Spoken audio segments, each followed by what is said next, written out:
110? 110 today. 110. Whew. Oof. Welcome to Real Talk Podcast, episode 110. Woohoo!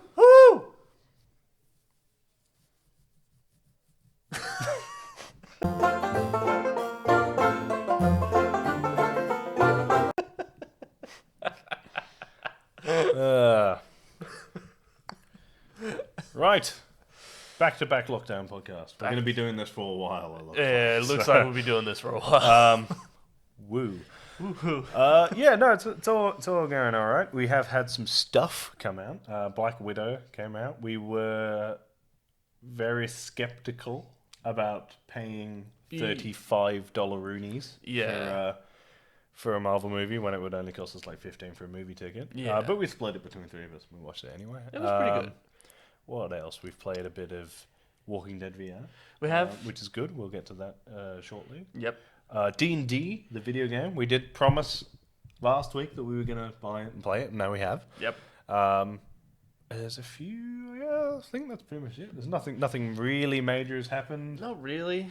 There was a State of Play on Friday. There was a State of Play on Friday, and it showed some pretty cool stuff. Yeah. Some stuff that like we knew it was coming, but they just showed us more of like a look into it. Yeah, and like a 10 minute sort of like gameplay breakdown and like showcase of Deathloop, which looks fucking great. It does. It looks amazing. I've said from the like announcement trailer that it was a really good idea, and it looks like they've nailed it. So I'm looking forward to jumping into that. Yeah. Soon. Yeah.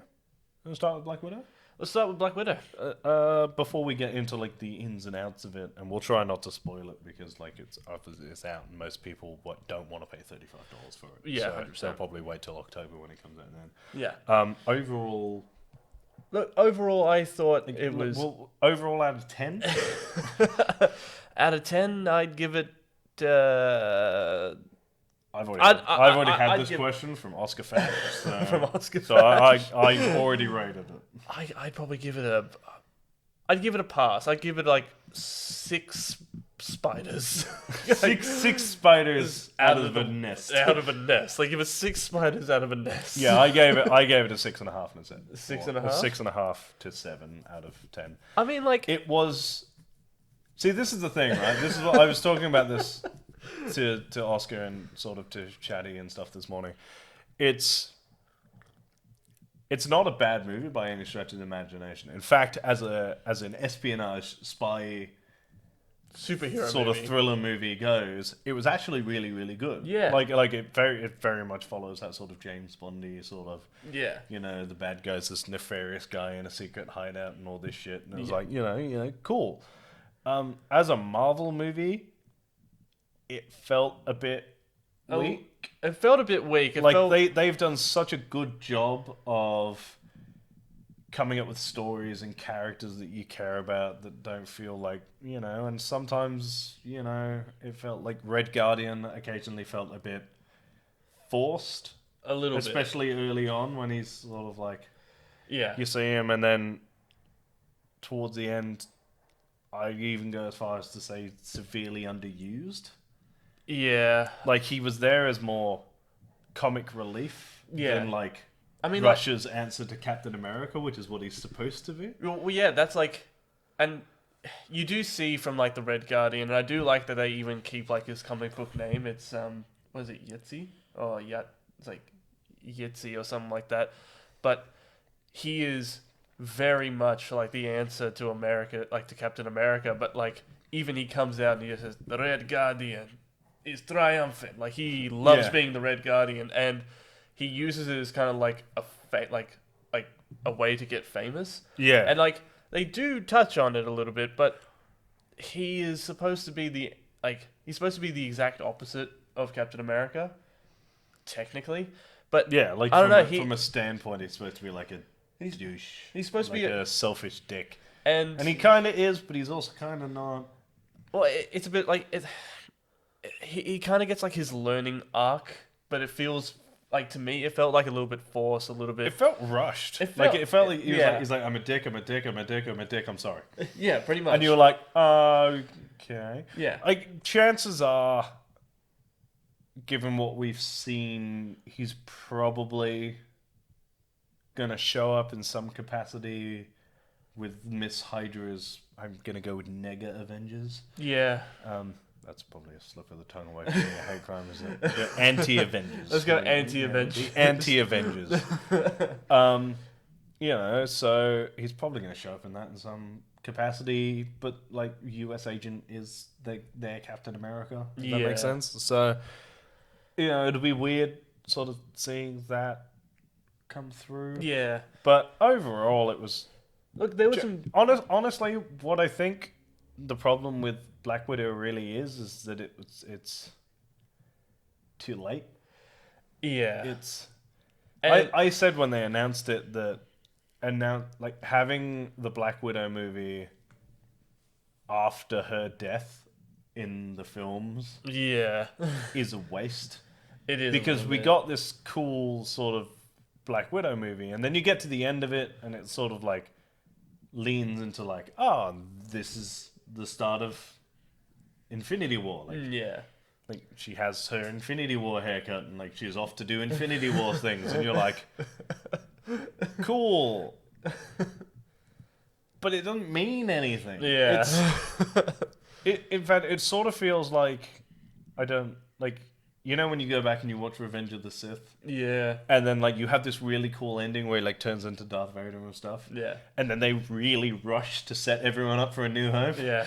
They're like, and there's Alderaan and Tatooine and the droids are wiped. And you're like... And he's like... It's like George Lucas is like, oh, fuck, I've got 10 minutes to, like, put everyone in place. And it's kind of like that. You're like, you have this big epic movie and you're like, she's got her family back and like all this shit and like everything is working out fine. And then it's just like, oh, fuck. It's like he looks down at his watch. And it's literally like, there's like, without spoiling too much, it's like, it's set up and you're like looking at this like array of stuff and you're like, that looks like it could be important. And then we're like, oh, but they're not in Avengers. Yeah. Sweep. And just... wiped it all off the table. I was like, we'll deal with that. Yeah. Who's writing Doctor Strange? Because it's their problem. And you're just like, what the fuck? Yeah. I mean, like... Because I don't want to spoil it, but like, a thing happens at the end where you're like, oh, that looks like it would have really helped against Thanos. Yeah, right. And you're like... Well, yeah, like that looks like it could have been helpful. Yeah, it felt like during a giant war for the universe. Like during Did literal... Wong not think that was important? Did Black Widow not mention that to, I don't know, anybody? It's like it does, and do you know what? It's weird because it's not really an important thing or anything like that. It doesn't even mention whether or not any of the major characters were snapped. No, it doesn't. But like, it doesn't seem like important. No, but it is. Because is. if they're snapped, it makes sense. Yeah. If they're not, you're kind of like, well, where were you for 5 fucking years? Well, yeah, like we've gone back to the question of like the Miss Marvel conundrum, where it's just where they answer it in the first 10 minutes of what was it, Endgame? Yeah. And like they just where they're like, well, where the fuck were you doing Infinity War? Yeah, well, and she goes like, there are thousands and thousands of planets out here and that don't have an Avengers team, and you're like, well, that's a good excuse for you not being there, and also you suck and we don't want you here.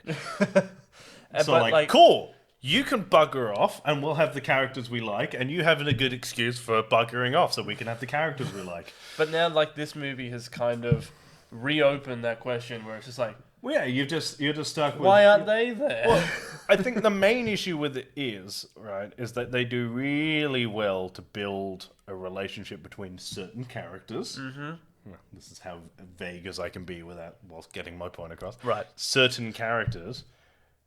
For them now, when you watch not Infinity War, well, even Infinity War. Yeah. Well, Infinity War, you kind of give them a pass because it's sort of like, it's a day. Yeah. You're like, a thing happens, and then the next day, Thanos attacks. Yeah. And you're like, you really don't have a lot of time for like, assembling a team. No. Not like Wong has 5 years to get shit ready. Get people together so that they're like, I'm going to portal there at this exact moment. Yeah. Cool, he had 5 years. Black Widow had like 2 hours. Yeah. And a lot of that was trying to work out how to pull a stone out of a robot's head. So, like, okay. Yeah. You get given a pass. Yeah. Right. But, like, if all these characters... if she has this strong connection to this... this, group of people... Yeah. Then... that she, like, refers to as, like, her new family later on, then, one, the line in Endgame, where she goes, "This is my only family," it's kind of a dick thing to say. Yeah, it makes it a little bit Unless redundant. they've been snapped. Right, yeah. But, if they haven't been snapped, which we don't know that they have or haven't, Yeah. then why the fuck haven't they shown up? They constantly bring up the fact that she's an Avenger. Yeah. It's not like you don't know what she's been doing because she's all over the everything. Yeah, she is everywhere. And to be vague, the reason, like, the fact that she is an Avenger is a big part of this movie. They say it quite a lot and they use it quite a lot. Constantly. It's like, did you also know she's an Avenger? Yes, we know she's an Avenger. And going back And in fairness, not once does anyone suggest that maybe you give someone a call. Actually, that's not true. At one point... someone does suggest that she calls Iron Man. Yeah. And she goes, "Well, we're kind of not talking at the moment." You Yeah. know, because she just punched a king in the face. Yeah. Yeah, pretty much. And, like, actually... But congratulations on the scissor kick finally working. Oh, yes. Head scissors worked, guys. First time since Iron Man 2. The scissor kick working. Winter Soldier. Winter Soldier. So it's like the first time in 8 years. Yeah.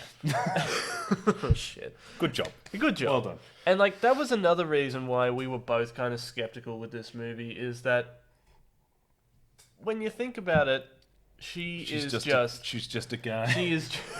She's just a guy. She's just a secret agent. She's just a really talented chick. Well, she's just who really... shoots people. Yeah, she's just a really talented assassin. There's also a lot of murder. Well, there's a lot of murder in this movie. Yeah, like a lot. Like they brush over it a lot, but you're kind of like, yeah, like you you killed straight a lot up of people. shot those people. Like you just shot They're that person dead. in the head.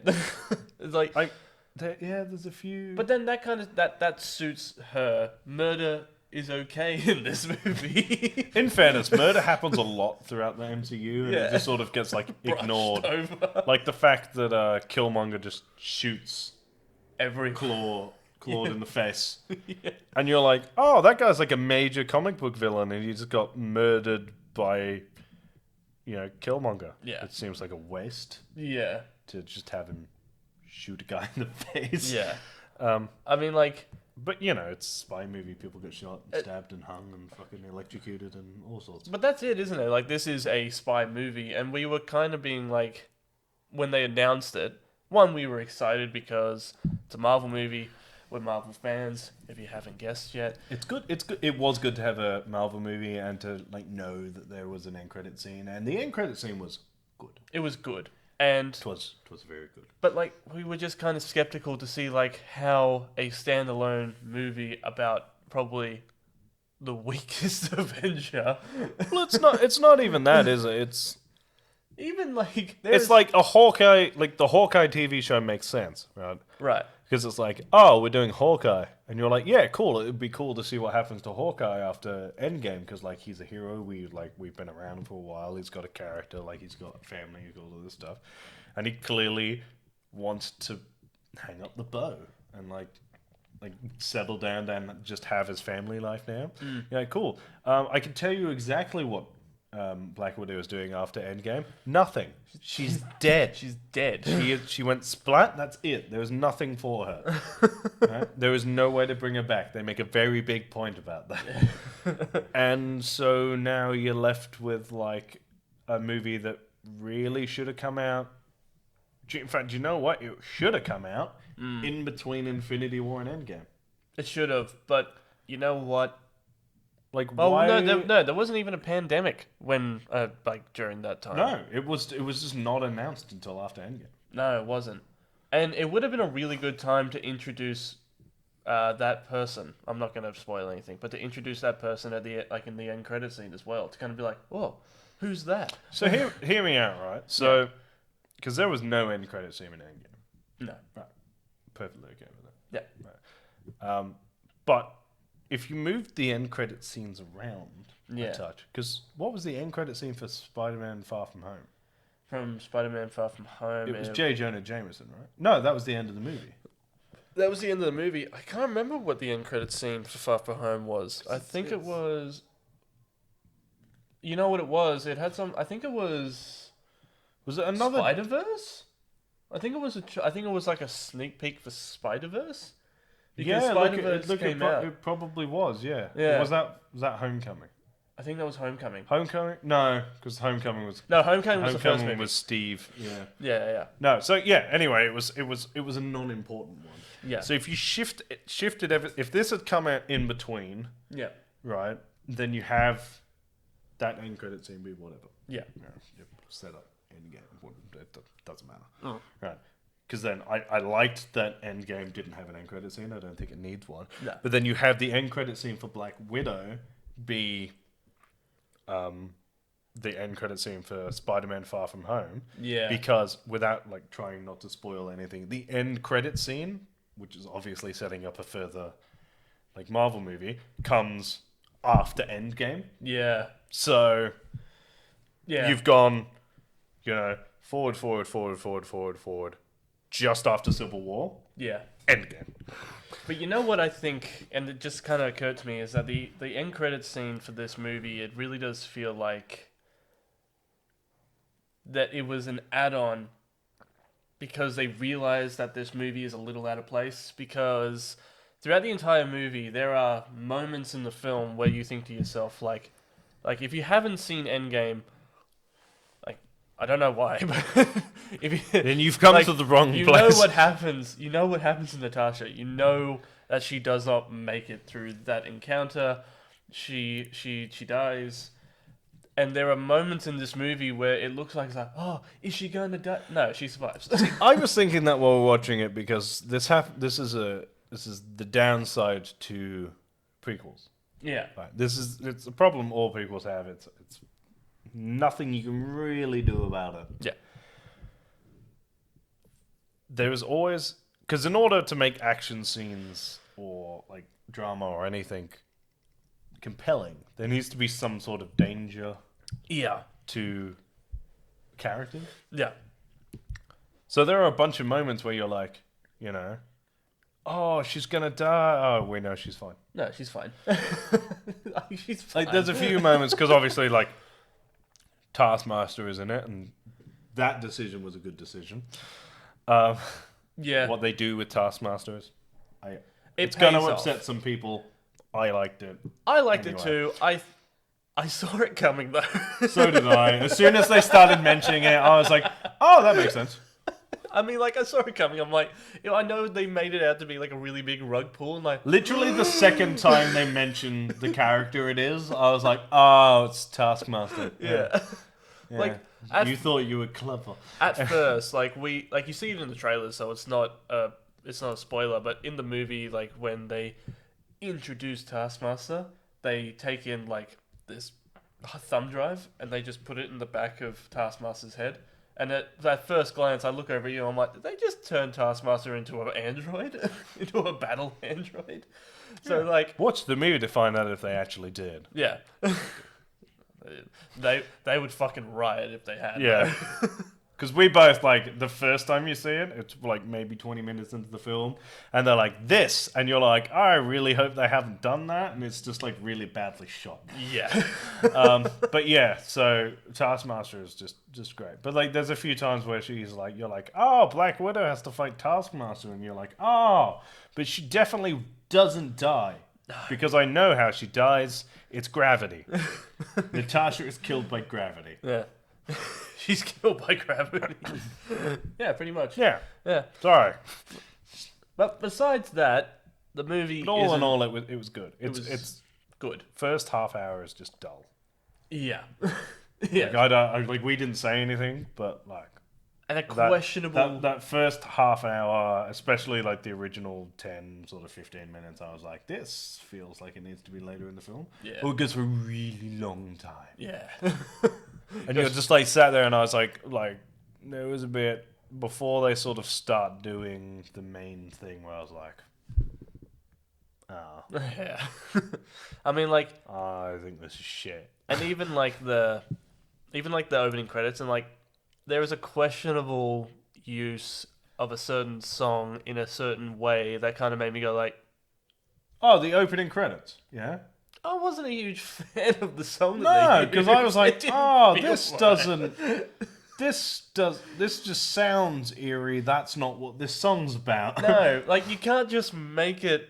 You can't just. You can't just slow Make a a song cover. down and make it fucking creepy and go, it's fine. It doesn't make Like, any sense. No. This scene wouldn't be the same if I put a slowed down creepy version of fucking Celebration over it. Celebration. Destination unknown. Dun, dun, Explosions.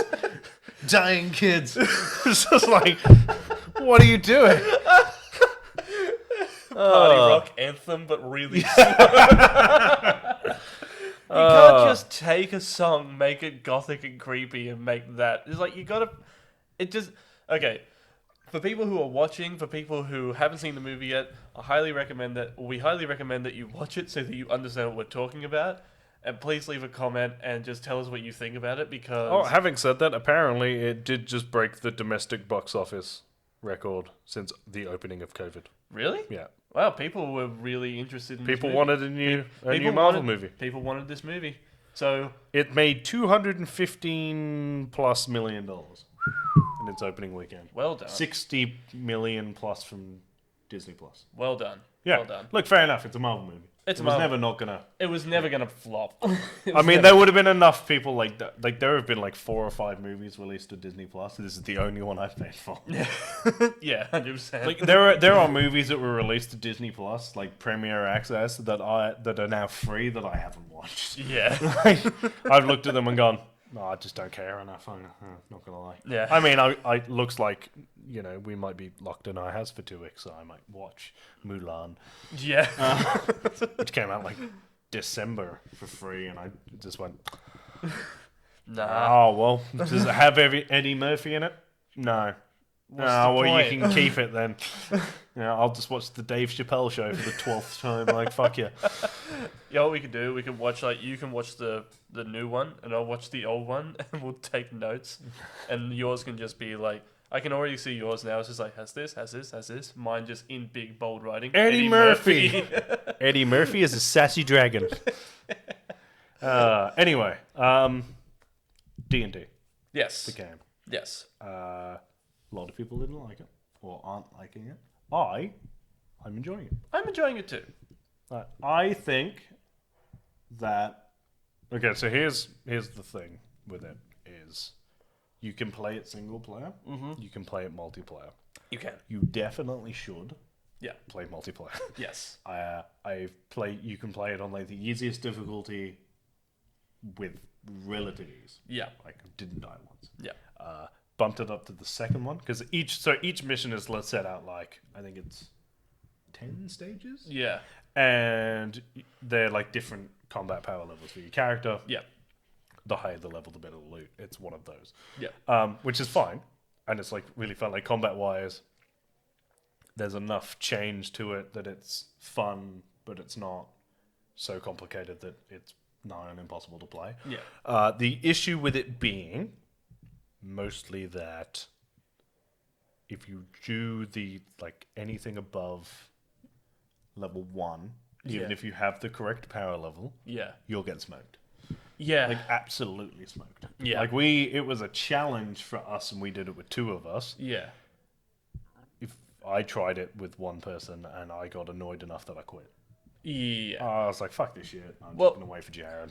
Yeah, pretty much. And like I feel like this game is made for the next gen consoles as well. Oh, it definitely runs better on the PS5. It runs better on the PS5. I have the deluxe version on the Xbox One. Oh, sorry, I also on the have Xbox. the deluxe version on the PS5 here. And it runs smoothly when I'm playing on my own, when I'm playing on like a difficulty where you can do it on your own. It runs really well. It's really fun.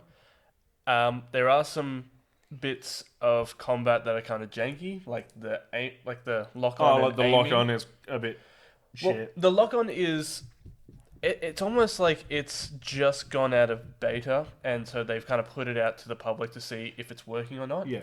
So And- for the so like the control scheme's like it's okay. The lock on's pretty janky and Yeah. stuff, but it's like okay. And the fact that you can't once you've started doing a combo, you can't dodge out of it.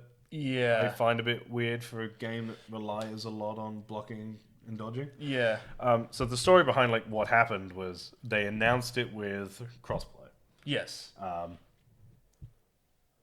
We then bought it on the PS5 and the Xbox, Yep. so we could play with each other. Yeah. I need to find out that what they meant by crossplay was that you could play between Xbox One and Xbox X and S, or PS5 and PS4, but you can't play between PlayStation and Xbox yet.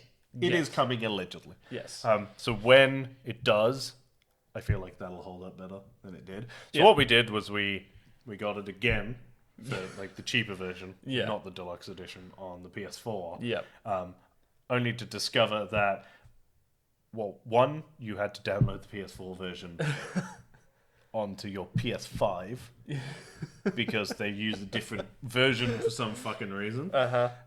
So I now have 2 copies of D&D on my PlayStation. Yeah. And I now have 2 copies of D&D on like 2 different consoles. And then we finally got in it to play, only to discover that the PS4 really, really struggles to keep up with my PS5. Oh yeah. We've known like obviously since the beginning that like even when like it first started, we were all playing Apex together. Yeah. And like it takes like 2 to 3 minutes to boot up Apex on the PS4, Yeah. and about 2 to 3.5 seconds to boot it up on a PS4, and about a blink worth of Yeah. wait time on the Xbox. Like the Xbox is insane as far as load times is. Xbox wins. Yeah. If you, Like it's great. Like Yeah. they both once you're in the game, they're both just as quick. But like off to on to in a game, Xbox wins. yeah. Only by like 3 or 4 seconds. Yeah. But like we can both turn on our And- consoles, Yeah. and- enter a game, load it, and start a game before the PS4's turned on. Yeah. Like it's that good. And you know what? Like I remember, like we sat down, we started playing it when we finally were able to get on and play together, and Worth the wait. it's worth the wait because it's really fun. This game is made to play with other people. It is a fun online RPG, and not RPG. Sorry, is it RPG? It's a fun online game. Yeah. And sitting down and Yeah, I'd say waiting it's for my game to load, and he's already in the hub world. Oh yeah, a bunch of times we'd like finish a level, I'm sitting and there then on we'd the both go couch. like, "Oh, go to like base. Is it base camp? Base camp, yeah. Yeah, and you're like, "Oh, we'll go to base camp and we'll like get our shit and we'll work everything out. We'll Yeah. like customize our characters with all of our new shit and like rebalance our shit, level up all that crap. Go do the next level. Sweet." And then like we'd both hold X, and then you'd be loading, and I'd be in the hub world. Yeah. And it's like, you're like, okay, loading, done. Yeah. And you're like, okay, loading. Like for it to the point where I could load into the hub world, go to the box, get my shit, like re-equipped all of my shit, go to the shop, sell most of my shit, customize it, and then you would load it. Yeah. Like, it was not ridiculous, but like, I have just become accustomed to just a pure amount of speed and just HD rendering that the new consoles just have to offer you, and you Sure, don't it's realize kind- how quick it is until you're playing on like. It felt like I was playing on a fucking Atari. It does feel like that, yeah. It's like, yeah, it's got Skyrim levels of fucking load screens on on the the PS4. PS4, whereas like the PS5's got like a reasonable amount of load screens. If any. If any. Like it does load. Like in fairness, like I have stared more at a D&D load screen than I've stared at any other load screen since I bought the PS5. Yeah. Which is impressive seeing as I play Cyberpunk and that game like crashed a lot. It crashed a lot, yeah. And wasn't even good enough for me to pick back up after they hacked it. So you do with that information as you please. Yeah. But all in all, I'd give it like a 7. No, I give it like, I'd probably give it the same. I'd probably give it like 6.5. Base rate, I'd give it a 6 to 7. Yeah. Pending like story, loving it. Oh, loving the story. I haven't got to a point where I'm like, oh, okay, this is shit. Can I just say that this game it really does just capture the feel of D&D. Like it feels like a tabletop game that you are really a part of, because that's one of the main, like one of the fun things about D&D is that you get lost into this world, and it's really cool to see, you know, like, because they're like the monsters that, like, I mean, the monster manual's just there, so it's really cool to see like the goblins, and it's cool to see the like the ice dragons, or it's cool to see, you know, like all of these different characters, all these different races that you've come to know over like playing D&D. And for people who do play D&D, I feel like you will enjoy this game because you really will just fall in love with, you know, like just the overalling feel of it, because it feels like you have just jumped into a quest that you're playing with your friends. And I feel like they've really captured that well. So that's why I'm really enjoying the game, and it just makes me want to play it a little bit more, like explore like base camp a little bit more, explore like the characters a bit more, even like adding like the when you go into the pause screen, as it's your character sheet. Yeah, when you're like adjusting your character and editing and stuff, Yeah. your abilities and attributes are done by your character sheet, which Yeah. makes sense. Including your six, your Yeah. strength, dexterity, constitution, charisma. Like it's just fun. Like for people like us who enjoy the game, like we played D&D last night, and it was just really fun to visually just get into it. I do have a suggestion Yeah. that I think they should do as a thing, because I think no matter how many players you've got, all 4 characters should be in Yeah. the thing, because Yeah. I feel like it's built on like all 4 of these guys going on an adventure together, Yeah. and the only characters that are in it are the 2 that are playing, or 1, 2, 3, 4 that are playing. Yeah. I think all characters should be there, regardless. Yeah, because I don't think they have stopped the the chat in the game, because all these characters have dialogue with each other. So if you're playing on your own, They like don't say anything. they don't say anything, and it's just kind of awkward, and they just kind of stand there. You just sort of like run through the level smashing shit. Yeah. But you don't actually say anything. Whereas But like the dwarf will say stuff, like they all have like their own catchphrases and all that kind of stuff. Like one of my favorite people to play as so far is the fighter, like the fighter class, the guy with the warhammer. I can't remember his name, but he is the like what is he? The god of war, like he is like the Norse god of war or something like that. who's this? He's the guy with the warhammer in D&D. I can't remember his name. Peruna. But yeah, and he's actually just quite funny. He kind of reminds me of of Thor in a way. This is like Yeah, he's a little bit like he's just an angry dude. just with an a hammer. angry dude, and it's just yeah. But I feel like their characters are wasted if you don't have the dialogue between them. Yeah. Like, especially the game, like, built a lot of these characters and, like, a lot of the story based off the characters' personalities. Yeah. But they don't come through unless you've got all the characters there, so you might as well have all the characters there and do what all the other games do, which is just scale them back to being next to useless. Yeah. And just so you can have the story come out of it. Otherwise, it's a waste. I still think that this game... I still think it's good. I still think it's I good. think that's the only part of it that I was like, well, this would be better if like they were always available. Yeah.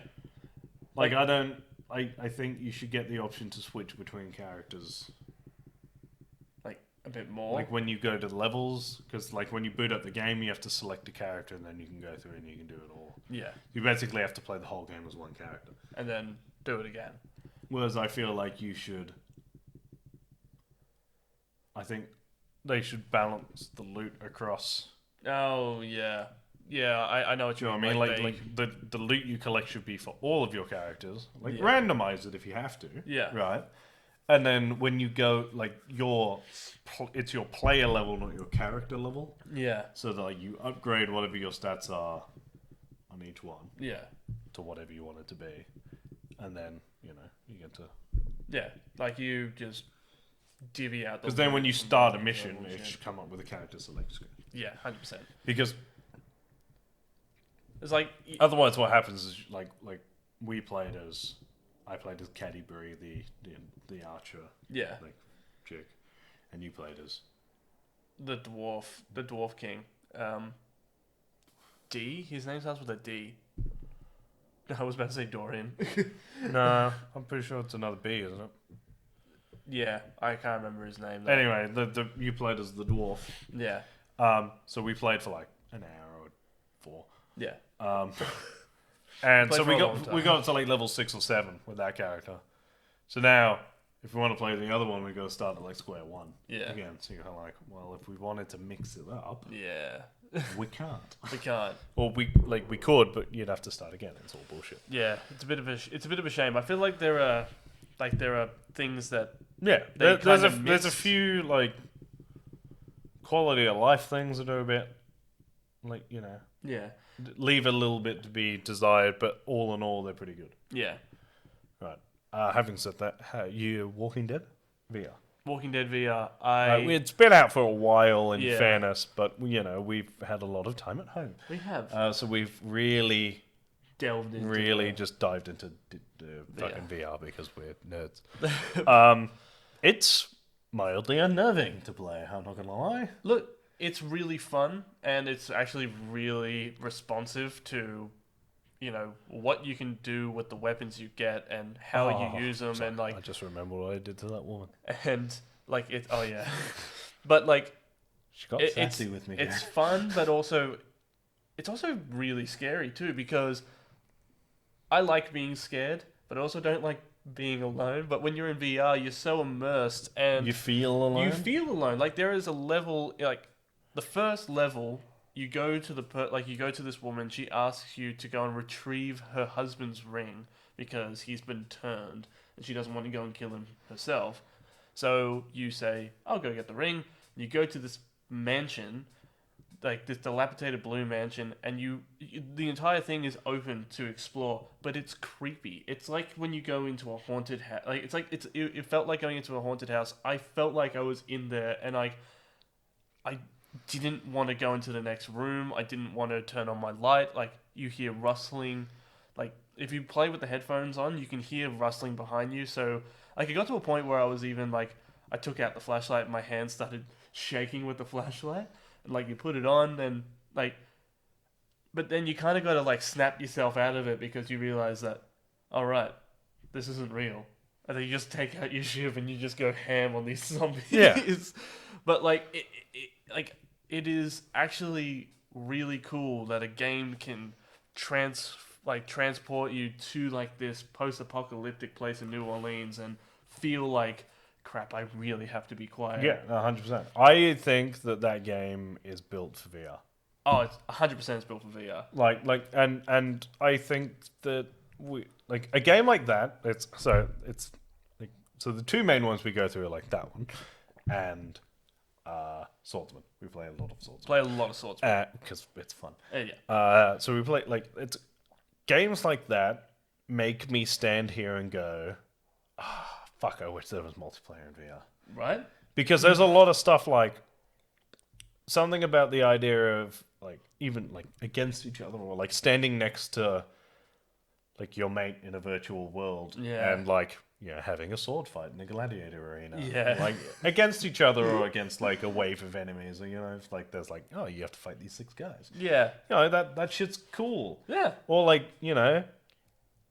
having to sneak around a house infested with zombies. Yeah. Where you're like, you can split up and sort of like cover more ground and then you can like help each other out if like one person gets attacked. Like that shit is like, and it is where we're going with gaming. Yeah. Like we're heading into like, these are newish VR games. Yeah. And like I played some of the original VR games.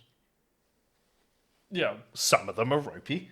Oh, yeah. Some of them are okay. Some of them are like, shit. Yeah. Some of them are, pretty good. You're like, this will be really good when they've sort of worked out the bugs and stuff. Yeah. But like the further in you're sort of heading now, you're kind of like, okay, like Beat Saber, flawless. Beat Saber is The so much only fun. thing Beat Saber is missing is like good songs Yeah. that you pretty don't much. have to pay for. Yeah. So it's like the original song packs leave a little bit to be desired. Yeah. So like more sort of like Guitar Hero, like SingStar levels of songs, would make that game the perfect like beat game. 100%. That you've replaced Guitar Hero in VR all of a sudden legit, because that'd it's be great. like legit that good. Yeah. And then there's things like the Vader Immortal series, which is short, but it's good. but it's fucking amazing. And Yeah. it very rarely feels like you're not in Star Wars. No. And then we're heading into like Swordsman and and like they're even The Walking Dead and shit like that. And they're even like talking about bringing in like games that you can only get on the Oculus and like bringing them over to PlayStation VR because there's such a high demand of that game. Like, what is it, Blades and Sorcery? Yeah. So the thing is, Oculus is good. Yeah. And it runs faster, and it's got more games on it. Yeah. But apparently, it doesn't have. It's a bit more janky. Yeah.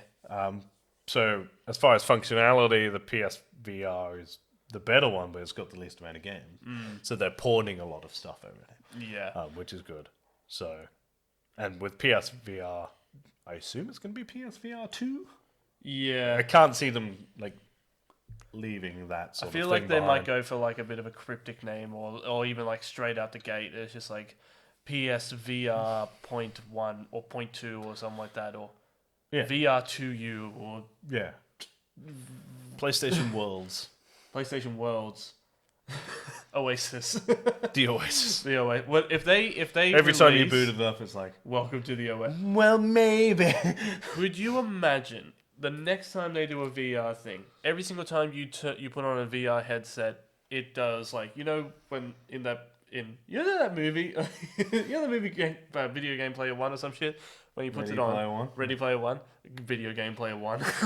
When he puts on the headset, and it just like almost going into like light speed. Yeah. And then it just comes up with Oasis. Imagine putting on a headset, you see like the X, triangle, square, circle coming flying at you, and then all of a sudden you see just PlayStation. But hear me out, that OG PlayStation 1 like really deep, like not only will you get people in nostalgia, you get people immersed as like this is like an event just putting on a headset, but then you do also run the risk of people not leaving their house because they won't want to leave the PlayStation. Yeah, it's like the sex robots from Futurama. Oh my god, I forgot about that episode. Yeah. It's like, they're really bad because if you get carried away, people will stop reproducing. Yeah. Yeah, pretty much. That's why they really hesitated making the perfect Star Wars game. Yeah, well, according to the Warp Zone. According to the Warp Zone. I think we might leave it there. Yeah. Because we've been talking for a really long time. We have been talking for a long time. Alright, if you want to follow me on Instagram, I'm at Real Talk Rice, and if you want to follow me on Twitter, I'm at Review by Lurch. And if you want to follow me on Instagram and Twitter, I am at Jared_Kitto1. We are on Twitch at twitch.tv/Real Talk Plays. We are on Twitter at Real_Pop, and we are on Facebook and Instagram at Real Talk_Pop Culture Discussions. And as always, guys, keep it real. And stay sexy. Bye. Bye. Good job, man. Thanks, man. I hope me wearing a scarf is kind of get people like... Yeah, scarves are cool. Be like... And not like... Also... Oh, does this look alright? Am I pulling this off?